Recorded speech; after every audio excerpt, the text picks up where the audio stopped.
여러분 안녕하십니까? 2017년도 국가직 7급 경제학 기출문제 1번부터 20번까지 한번 풀어보도록 하겠습니다. 자, 여기는 뭐 수업을 듣고 있는 학생들 모습인데 표정은 밝은데 약간 여러분들과 달리 좀 뭔가 이상해요. 표정이. 아무튼 뭐 참고로만 보시고요. 자, 우선 1번 문제 같이 한번 풀어보도록 하겠습니다. 자, GDP 관련된 거예요. GDP 측정에 대한 설명으로 옳은 것은 GDP의 그로스는 모든 것을 다 합치는 거죠. 그래서 시장에서 평가될 수 있는 것을 다 합치는 그로스고요. 도메스틱입니다. 국내야. 그러니까 해외에서 우리나라 사람들이 생산한 것들은 포함이 안 되고요. 가치를 창출하는 프로덕트에만 이렇게 반영되는 것입니다. 그래서 1번에 보시면 식당에서 판매하는 식사는 GDP에 포함돼요. 당연하지. 근데 아내가 가족을 위해서 제공하는 식사, 가사노동이라 하죠. 이거는요, 포함이 안 됩니다. 그래서 가사노동 같은 경우는 사실은 가치가 없다는 의미가 아니라 시장에서 거래가 되지 않기 때문에 가치를 평가하기 애매해서 포함되지 않는다. 맞습니다. 그래서 1번이 맞다. 답이고요. 2번 보시면 발전기가 전기를 만들면서 공해를 발생시켰습니다. 이때 전기시장 가치에서 공해시장 가치, 그쵸? 사실은 그러니까 주부의 가사노동도 원래는 포함시켜야 되는데 GDP의 한계니까 문제로 만드는 것이고, 공해시장 가치, 공해라는 것은 우리의 삶의 질을 떨어뜨리는 건데 이걸 빼지 않습니다. 그래서 역시 환경 관련해서 GDP의 한계가 있는 거죠. 공해를 빼지 않습니다. 그래서 이것도 그냥 놔둬요. 외부성이 발생하는 것도. 3번 임대주택이 제공하는 주거 서비스는 GDP에 포함되지만 자가주택이 제공하는, 이것도 사실 1번과 비슷한 건데, 이 자가주택 같은 경우라든가 아니면 농산물의 귀속소득이라고 하죠. 농부가 생산하는 농산물 같은 것들은 포함이 됩니다. 그렇기 때문에 포함되지 않는다가 아니라 포함돼요. 그러니까 사실 이렇게 예외조항 같은 것들은 시험에 나오는 이유가 일관성이 없어 보이긴 해요. 그렇지만은 문제로는 나오니까 그대로 문제 보면서 암기하실 필요가 있습니다. 자, A와 B가 서로 아이를 돌봐주고 각각 임금을 주고받습니다. 자기 애를 키우는 게 아니라 다른 사람의 애를 서로 맞바꿔서 키우나 봐요. 그때 대가를 지불하겠죠. 둘 다 쌍방에 지불했습니다. 한 사람의 임금만 포함되는 게 아니라 두 사람 모두의 임금이 포함된다. 이렇게 보셔야 되겠죠. 자, 문제를 통해 가지고 정리해 주시기 바랍니다. 다음 2번 볼게요. 다음은 A국의 15세 이상의 인구 구성이다. 15세 미만은 아예 빼버리는 거죠. 그래서 원래 GDP 우리 표현할 때 실업률 이런 거 계산하고 할 때 보시면 어떻게 하냐면 15세 미만은 아예 빠집니다. 그래서 15세 미만은 아예 제외가 되고요. 15세 이상 인구 중에서 일할 의사가 없는 사람 비경할 인구라고 얘기하죠. 그래서 N이라고 쓸까요? 경제활동 인구는 어떻게 되냐면 요게 경제활동 인구야. 경활 인구 이렇게 얘기하는 것이죠. 자, 이 중에서 취업에 성공한 사람을 취업자, 취업에 성공하지 못한 사람은 실업자 이렇게 돼 있습니다. 오케이. 자, 우리 살짝 보시면 여기 해당하는 내용들이 어디에 포함되는가를 보셔야 되는데, 임금 근로자라든가 무급가족 종사자. 여러분, 무급가족 종사자는 집안일을 도왔습니다. 근데 이제 전제 조건이 있긴 한데 여기서는 아무 얘기 안 해도 그냥 취업자로 보는 겁니다. 18시간 이상 뭐 이런 식으로 조건이 있긴 하지만, 다음 직장은 있으나 질병으로 인해서 일시적으로, 그러니까 직장이 있는데 일시적으로 일을 하지 않은 사람, 이 사람도 취업자지. 그래서 이렇게 취업자에 속하게 되니까 이걸 다 더하게 되면 60, 80, 10 이렇게 돼서 80이 되는 걸 알 수가 있습니다.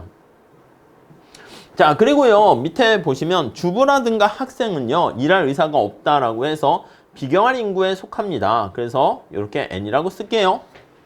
비경할 인구가 100 이렇게 되는 것이고, 그 다음 실업자가 20명 이렇게 나와 있으니까 이 실업자는 U 이렇게 되겠죠. 그래서 20명 이렇게 됩니다. 오케이. 자, 근데 문제에서 경제활동 참가율과 실업률을 계산하세요 이렇게 했습니다. 경활 참가율은요, 경활 참가율은 네, 어떻게 계산합니까? 라고 하면은 경제활동 참가율은, 자, 우선 전체 15세 이상 인구를 대상으로 합니다. 그래서 요거는 뭐 잘 아시겠죠? 그래서 U에다가 취업자와 실업자의 수를 더하게 되는 것입니다. 오케이? 자, 분모는 요거 다 더하면 200 아니겠습니까? 200이고 2와 U 더하면 100 이렇게 되니까 50% 이렇게 되고요. 자, 그 다음 실업률은 어떻게 구합니까? 라고 하면요. 실업률은요. 우선 일할 의사가 있어야 됩니다. 그래서 경제활동 참가율 대상으로 비경할 인구는 빠집니다. 2 플러스 U분의 실업자 수니까 U 이렇게 돼요. 자, 분모는 어떻게? 100이죠. 분자는요. 20이죠. 그러니까 곱하기 100 해서 20% 이렇게 보시면 되겠죠. 그래서 답은 이렇게 4번 정리하시면 되겠습니다. 오케이? 요거 자주 출제되니까 잘 봐주시고요. 다음 3번 한번 볼게요. 3번은 경제통합 형태에 대한 자유무역, 관세동맹, 공동시장 이렇게 나와 있습니다. FTA 생각하시면 돼. 여기서부터 이렇게 순서대로 강도가 달라진다라고 보시면 되겠습니다. 그래서 자유무역 이름 자체에서도 살짝 알 수 있겠죠. 여기는 이제 관세동맹입니다. 그냥 다른 걸 떠나서 관세만 우리 서로 같이 힘을 합치자 이런 거고요. 그 다음에 공동시장 이렇게 돼 있어요. 공동시장 요 정도만 보시면 되겠습니다. 그 다음에 뭐 경제동맹, 그 다음에 완전 경제통합 이렇게까지 있는데 뭐 자주 출제되진 않고요. 제가 봤을 때 뭐 10년에 한 번 나올까 말까 하는데 요즘은 유행하지 않는 거니까 가볍게 보시죠. 우선 첫 번째요. 우리가 관세와 관련해서 어떻게 됩니까? 라고 하면요. 이 자유무역은 관세를 철폐합니다. 관세를 없애요. 오케이? 근데 관세를 부과할 수도 있는데 그거는 독자적으로 개별적으로 독자적으로 관세를 부과합니다. 오케이? 자, 그리고요. 그러니까 여기 보시면 가맹국 간에 거기 보시면 가맹국 간에 상품의 관세를 철폐하고 요게 이제 자유무역이 돼. 관세를 철폐하고 우리는 말 그대로 자유롭게 무역을 하겠다. 그리고 이렇게 독자적인 개별적으로 관세를 부과하는 게 자유무역이다. 이렇게 보시면 되겠고요. 관세 동맹은 뭐냐면 관세를 당연히 없애요. 관세는 원래 없는데 관세를 이렇게 동맹한 국가들 중에서 야, 우리 다른 나라에 대해서 좀 뭔가 관세 측면에서 동맹을 맺은 거야. 그러니까 여기 보시면 여기 돼 있겠죠. 가맹국 간의 상품은 자유롭게 되는데 공동으로 개별 관세가 아니라 독자적인 관세가 아니라 공동으로 관세를 부과한다. 이렇게 보시면 되겠습니다. 오케이. 네, 그 차이점 이해되시겠죠? 가볍게 그냥 보시면 될 것 같습니다. 자, 그 다음에 공동시장은 뭐냐라고 하면요. 말 그대로 시장을 하나로 묶는 거야. 야, 관세동맹은 관세 철폐하는 것은 당연한 거고 관세는 없고요. 여기서 이제 뭘 하나 더 하게 되냐면 여기 잘 나와 있습니다. 노동과 자본과 같은 생산 요소가 자유롭게 이동할 수 있습니다. 그러니까 노동이 자유롭게 이동이 가능하다. 이렇게 보시면 되겠습니다. 이쪽도 당연히 여기에 공동관세니까 계속 그 밑에까지는 다 공동관세다. 이렇게 보시면 되겠어요. 자, 그래서 여러분들은 감을 어떻게 잡으시냐면 자유무역보다 여기에 관세동맹보다 공동시장 이쪽으로 갈수록 좀 서로 동맹, 결합체의 정도가 힘이 세다. 이렇게 보시면 되겠네요.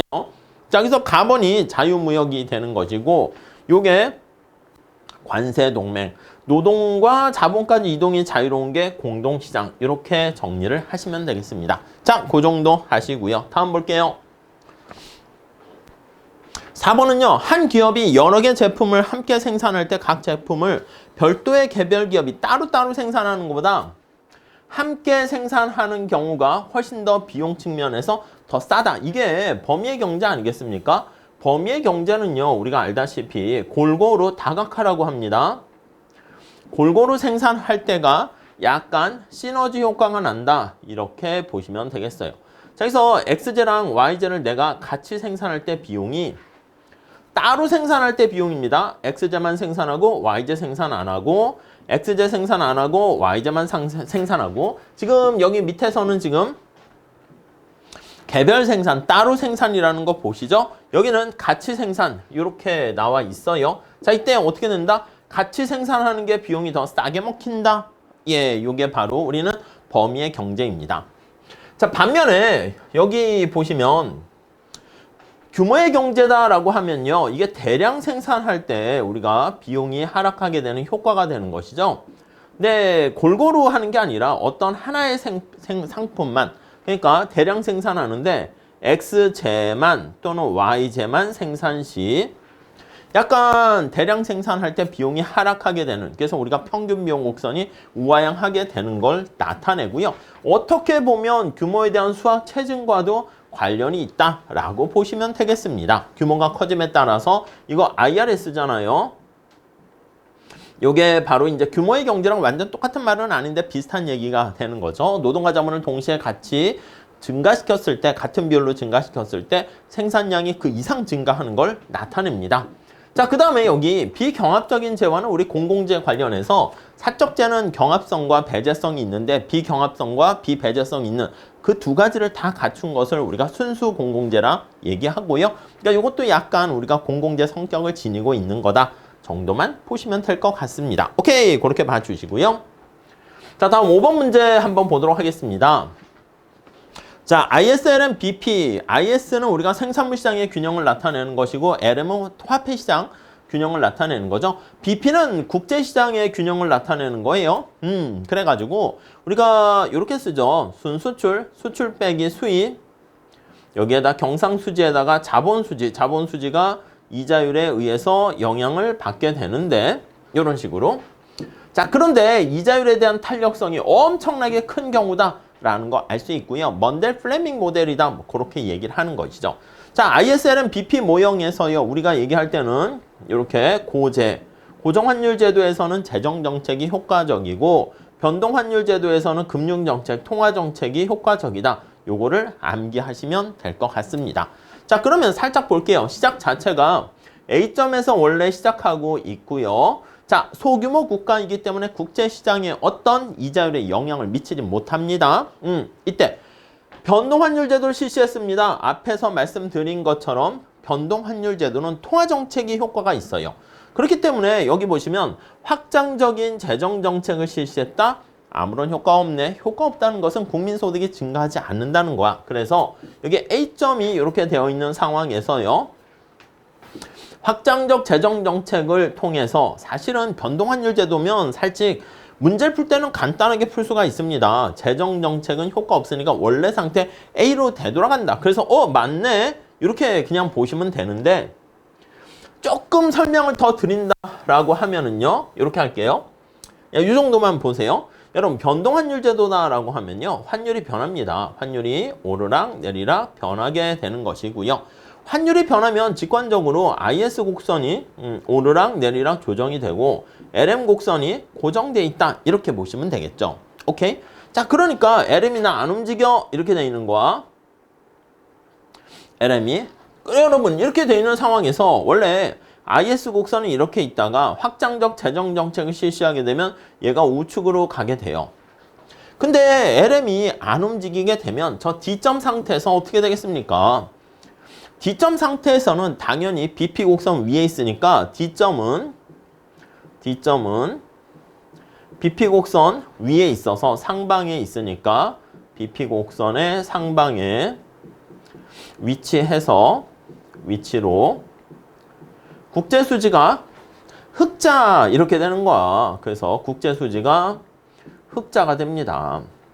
자, 국제수지가 흑자가 되면 이거는 바로 우리가 대외 균형은 달성되지 않은 거야. 국제수지는 흑자나 적자 좋지 않습니다. 균형이 바람직하다 이렇게 보시면 돼. 자, 그럼 국제수지 흑자면 이 흑자라는 게 뭐야?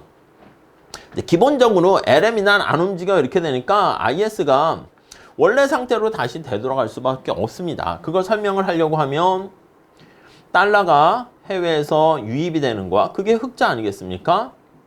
그러면 외환시장에서 달러가 되게 많아져. 그럼 달러의 가치인 환율은 하락하게 됩니다. 달러가 풍부해지니까 달러의 가격이 환율이라는 거 잘 보시고. 자, 그러면 이거 달러의 가격이 하락하게 되면 환율이 달러의 가격이죠. 그러면 외국의 물건의 가격이 싸지는 거야. 수입품의 임포트의 가격이야. 가격이 하락하고 우리나라 물건의 가격이 엑스포트라 할게요.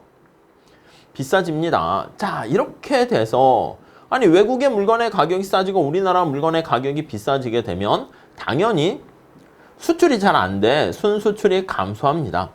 순수출이 감소하게 되니까 여기 볼까?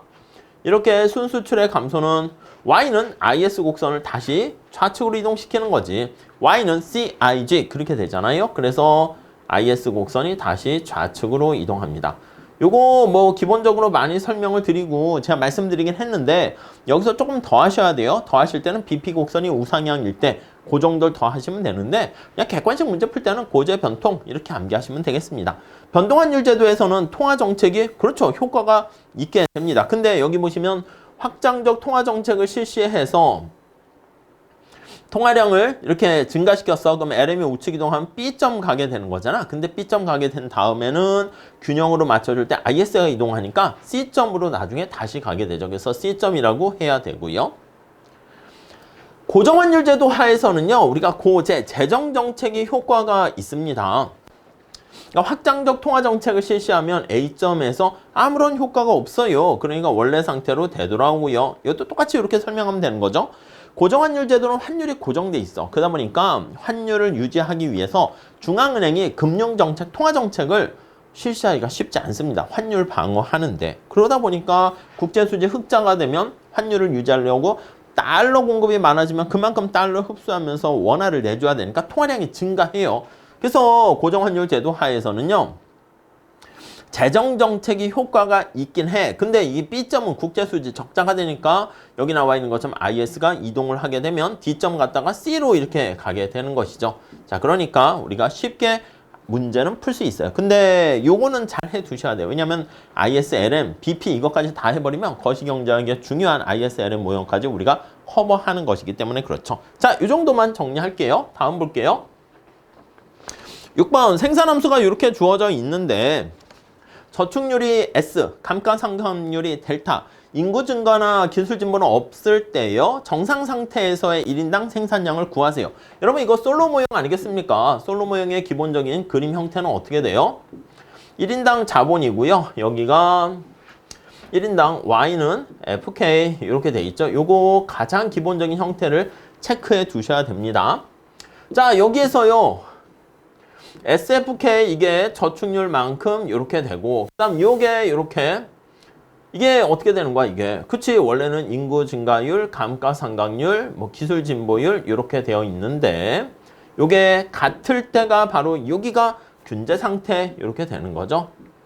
그리고 이제 1인당 균제 상태에서 1인당 소득은 여기에 해당하는 것입니다. Y의 스타 이렇게 보시면 되겠죠. 자, 여기서는 지금 정상 상태, 균제 상태, 스테디 스테이트 요거를 구하는 건데 요 상태는 지금 요 점에서 결정되는 거야. 요 점은 어떻게 해요? SFK랑 요거랑 같을 때죠. 그래서 SFK랑 인구 증가율, 감가상각률, 기술 진보율 여기다 K 요게 같을 때야. 자, 문제에 주어진 값들을 한번 적용을 해보도록 하겠습니다. 자, 우선 여기 인구 증가나 기술 진보가 없대요. 그러면 N이 빵이라는 얘기야. 기술 진보도 없으니까 G도 빵이라는 얘기고요. 요렇게. 자, 요거 FK 구할 수 있는데 1인당으로 표현하면 어떻게 됩니까? 이거 양쪽 다 K로 나타내는 건데 K로 다 나눠주면 됩니다. 그래서 소문자 요거는 K로 나눠주게 되면 이렇게 정리하시면 되겠죠. K로 나눠줘서 이걸 1인당 K로 쓰는 거야. K로 나눠주게 되면 K의 3분의 2, K의 3분의 1. 자, 분자는 L의 3분의 2 이렇게 돼 있고 K의 3분의 1 이렇게 돼 있는 거 알게 될 겁니다. 아, L로 나눠줘야죠. L로 나눠주게 되면 1인당 이렇게 되는 거죠. 1인당 이렇게 되는 것이기 때문에 이렇게 합시다. 여기서 자, 여기서 L로 나눠주게 되면 L에 왜 K로 나눴죠? 3분의 2, L에 3분의 1 이렇게 됩니다. 자, 그러면 요거는 이제 지워지게 되니까 1인당으로 표현하게 되면 스몰 K에 그러니까 사실 이렇게 나와 있으면 K의 3분의 1 요걸로 그냥 바로 가져오시면 되겠습니다. 그 과정을 지금 살짝 설명을 드린 것이고. 자, 그래서 이렇게 돼 있는 상황에서요. 요거요, 여기다 넣으면 되겠지. 이게 FK 하니까 이렇게 되는 겁니다. 여기. K의 3분의 1 이렇게 쓰시면 되겠습니다. 요거를 정리하시면 돼요. 여기 나와 있는 게 이게 식이 좀 복잡해 보이긴 하는데 지수의 법칙을 활용해서 정리하시죠. S K의 3분의 1 이렇게 있고 얘는 델타 K 이렇게 되네요. 오케이. 자, 양쪽을 뭐 이걸로 나눠줄까요? K의 3분의 1로 나눠주면 얘 지워지고 여기 3분의 1로 나눌게요.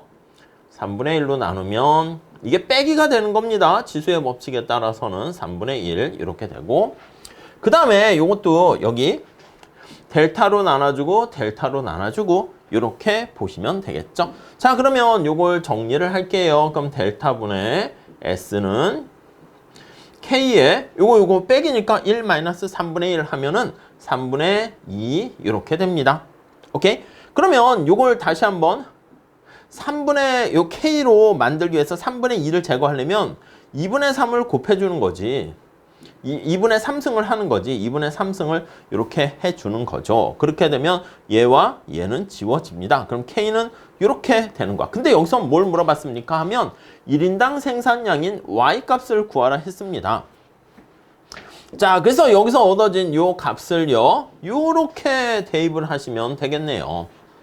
이해 가시죠? 자, 그러면 Y값은 K의 3분의 1승 이렇게 돼 있어요. K가 어떻게 되는 거야? K가 지워지면 델타분의 S 2분의 3 이렇게 돼 있고 2의 3승. 자, 그 다음에 2분의 3승. 그 다음에 여기 3분의 1이잖아요. 3분의 1 이렇게 됩니다. 자, 그래서 여기를 정리하시면 이렇게 되기 때문에 2분의 1승 이렇게 정리를 하시면 되겠죠. 오케이. 그래서 답은 이렇게 정리를 하시면 되겠어요. 근데 실제로는 지금 뭐 값을 넣어서 계산하세요도 있는데 보통 이제 거시경제 책에서는 보통 이렇게 뭐 그냥 미지수로 해가지고 이렇게 표현을 하니까 그걸 한번 연습하기 위한 괜찮은 문제입니다. 잘 봐주시고요. 다음 볼게요. 7번 봅시다. 자, 7번은요. 다음 그림이 보통 사람과 중증 환자에 대한 의료 서비스의 수요 곡선을 나타냅니다. 보통 사람의 수요 곡선은 D1이고 중증 환자 수요 곡선은 D2. 약간 의료 서비스에 대해서 중증 환자가 훨씬 더 니즈가 강하니까 수요 곡선이 밖에 있다. 그렇게 보시면 되겠죠. 여러분, 수요에 대한 가격 탄력성 계산할 때 편법 공식 요거 좀 봐주시면 괜찮을 것 같습니다. 자, 여기가 가격이고요. 여기가 Q라고 할 때 여기 어느 한 점에서 탄력성을 구하세요. 이렇게 있다 할게요. A점에서 탄력성을 구하세요. 자, 그러면 어떻게 구합니까? 하면은 분모분의 분자 이렇게 구하시면 돼요. 분모분의 분자 이런 것들은 뭐 기본 강의 때 하는 거지만 사실 도출 과정까지는 필요는 없는 것 같아요. 실제 해보시는 게 중요하고요. 근데 우리 시험에서는 기하학적으로 이렇게 나오는 경우가 많아요. 그래서 사실은 이러한 특성을 머릿속에 잘 체크해 두시면 좋을 것 같습니다. 자, 그래서 여기 보시면 가격이 지금 5에서 5원인지 5만 원인지 모르겠지만 5에서 보통 사람의 탄력성 한번 볼게요. 그럼 요 점이잖아, 여기. 분모분의 분자면 어떻게 돼? 이게 분모고 이게 분자야. 그럼 1 이렇게 되겠죠. 이게 보통 절대값이어서 1이라고도 하는데 요즘은 마이너스를 그냥 붙여놓고 있는 경우가 많이 있습니다. 그 다음에 중증 환자 가격 5에서 그러니까 가격이 5인데 여기에서 탄력성입니다. 이거 그림 많이 보셨죠? 분모분의 분자니까 이게 분모분의 분자 이렇게 돼. 분자는 똑같은데 분모가 훨씬 더 큽니다. 분모의 길이는 15분의 5 이렇게 되니까 3분의 1 이렇게 돼 있는 거죠. 오케이. 자, 이렇게 돼 있는 상황에서 이윤극대화를 추구하는 독점 기업 같은 경우에 이 탄력성에 따라서 우리가 다시장 독점 3급 가격 차별을 생각해 보면 독점 병원입니다. 탄력성이 낮은 사람에게 높은 가격을 부과하는 게 바람직한 거죠. 그렇기 때문에 중증 환자의 탄력성이 낮아요. 이게 비탄력적이죠. 탄력성이 낮아 비탄력적인 요 중증 환자에게 높은 가격을 부과하게 됩니다. 약간 우리가 이제 효율성 측면에서는 이윤극대화에 부합하는데 공평성 측면에서는 좀 그렇지 않냐 할 수 있겠지만 이윤극대화는 방법이다. 오케이. 그래서 우리가 이걸 뭐라고 얘기하죠? 비탄력적인 탄력성에 반비례하는 걸 역탄력적 가격 설정이다. 이렇게 보시면 되겠습니다. 오케이. 탄력성에 반비례해서 가격을 설정하는 것이죠. 자, 그 정도 보시면 될 것 같고요. 가격 책정이다. 이렇게 정리를 하시면 될 것 같고요. 다음에 거기 보시면 4번. 가격이 5에서 가격 변동률이 동일할 경우. 그러니까 가격이 5에서 가격이 변화하는 게 동일할 경우에 탄력성도 같다? 아니요. 수요량의 변화율. 지금 탄력성을 물어보는 거죠. 그래서 우리가 탄력성을 얘기할 때는 가격의 변화율입니다. 가격이 얼마 변했니? 변화율이니까 곱하기 100%로 표현을 할 거고요. 그 다음 Q가 얼마나 변하니? 이렇게 표현을 할 건데 곱하기 100%.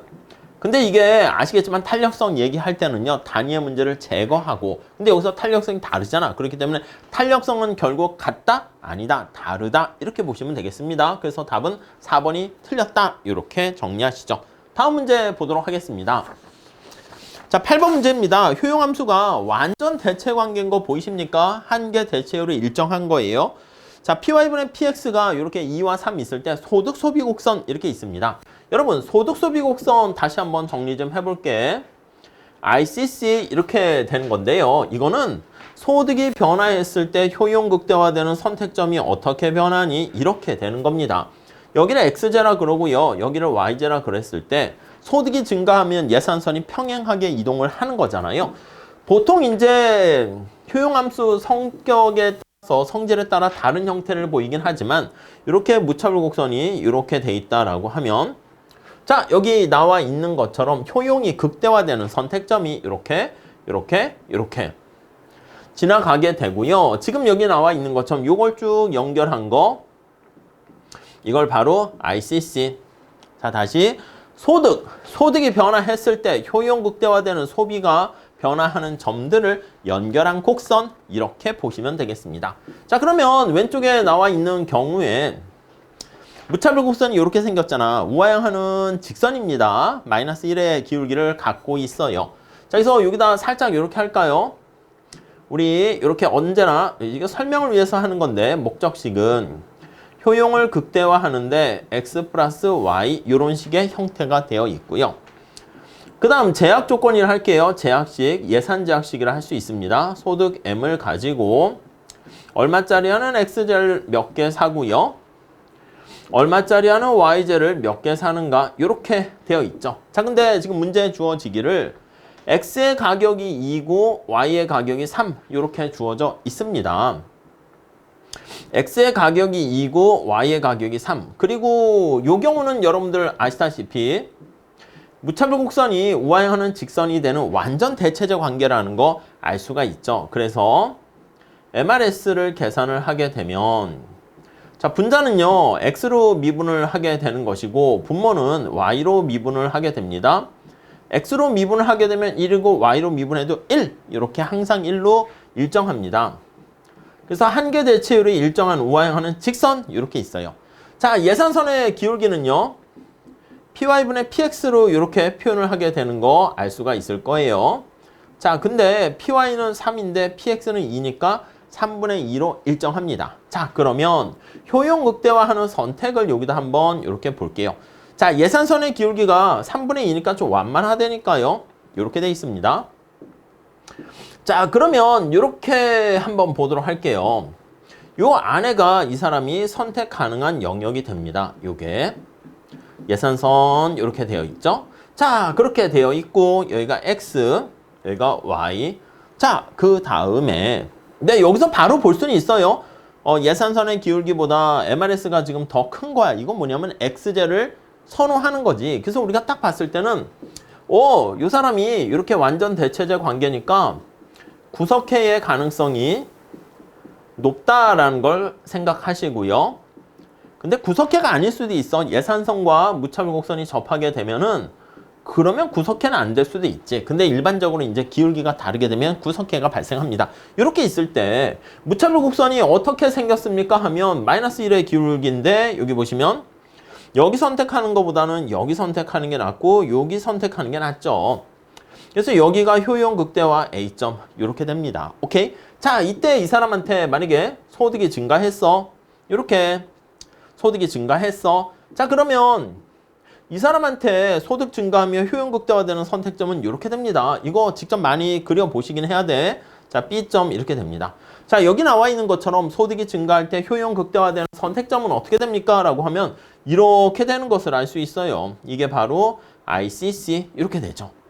오케이? 요거 PCC 계산하는 거 많이 보셨죠? 이렇게 가다가 이렇게 되는 거 많이 보셨을 거야. 근데 ICC 요것도 나왔는데 이걸 어떻게 표현해야 되지? Y의 소비량이 빵이다라는 걸 이용해 가지고요. Y는 빵 이렇게 보는 거야.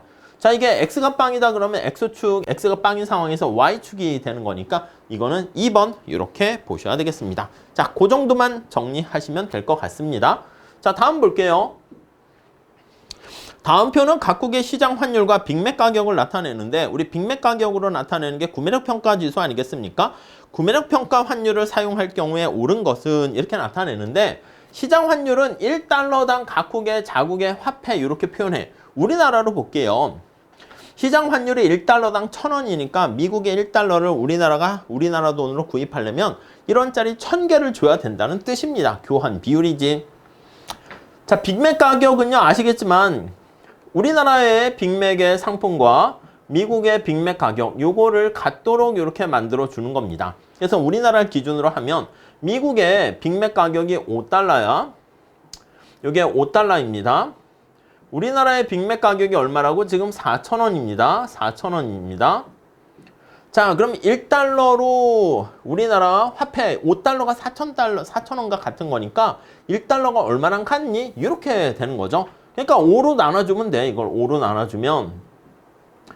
나눠주면 그게 바로 1달러당 환율 이렇게 되는 거죠. 자, 그래서 이게 5로 나눠주게 되면 그래서 구매력 평가 지수는 요거야. 그래서 우리가 PPP 이렇게 표현하죠. 자, 이걸 5로 나눠줍니다. 5로 나눠줘. 그럼 어떻게 돼? 이게 800 이렇게 되는 거 아니겠습니까? 800원. 이렇게. 1달러랑 800원이 값이 같다는 겁니다. 오케이? 자, 그런데 그러니까 우리 한국 한번 볼게요. 거기 보시면 한국의 화폐 가치는 자, 2번 먼저 볼게요. 우리나라 먼저 살짝 봐보세요. 구매력 평가 환율로 평가시. 그러니까 기준을 뭘 가지고 얘기하냐면 구매력 평가 환율로 평가했을 때 요거를 기준으로 해서 본다는 것입니다. 자, 부동어가 어떻게 돼 있어요? 1000이 800보다 훨씬 더 큰 그런 상황이 되는 거 아니겠습니까? 이해 가시죠?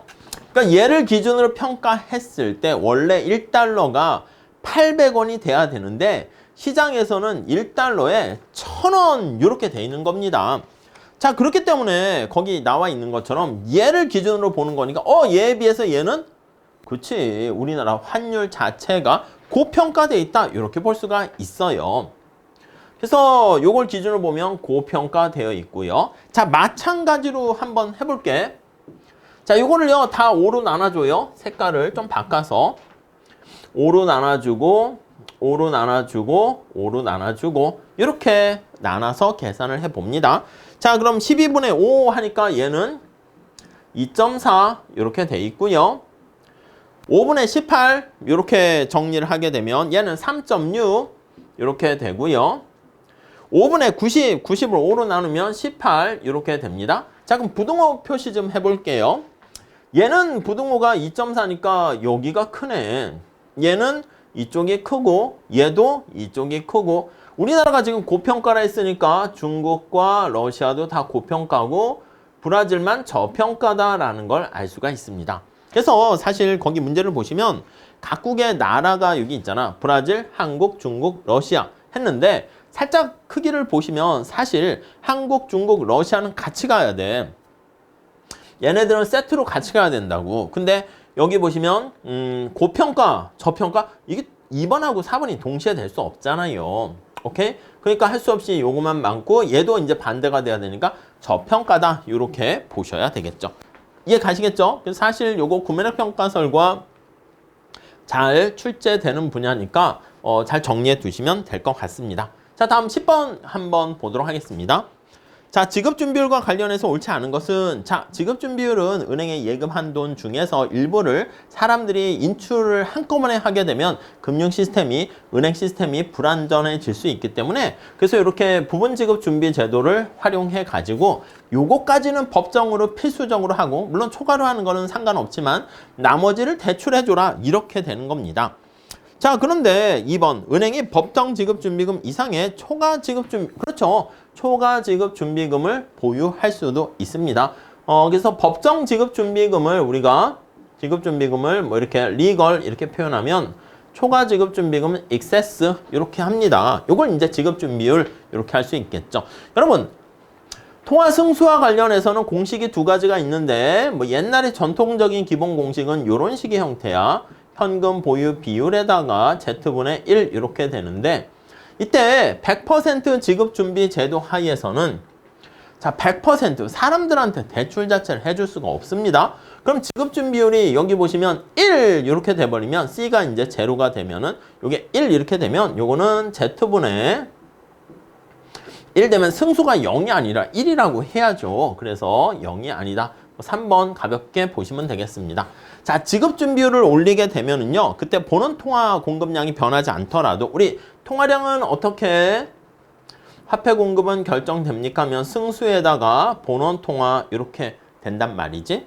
그래서 여기 나와 있는 것처럼 지급준비율을 올리게 되면 본원 통화량의 공급이 변화하지 않아도요, 승수 자체가 떨어지게 되면 얘가 가만히 있을 때 얘는 통화량은 감소하게 된다라는 거 알 수가 있습니다. 오케이, 뭐 쉽게 파악할 수 있을 것 같습니다. 자, 이렇게 정리하시고요. 우리 다음 시간에 11번서부터 같이 또 공부해 보도록 하겠습니다. 감사합니다.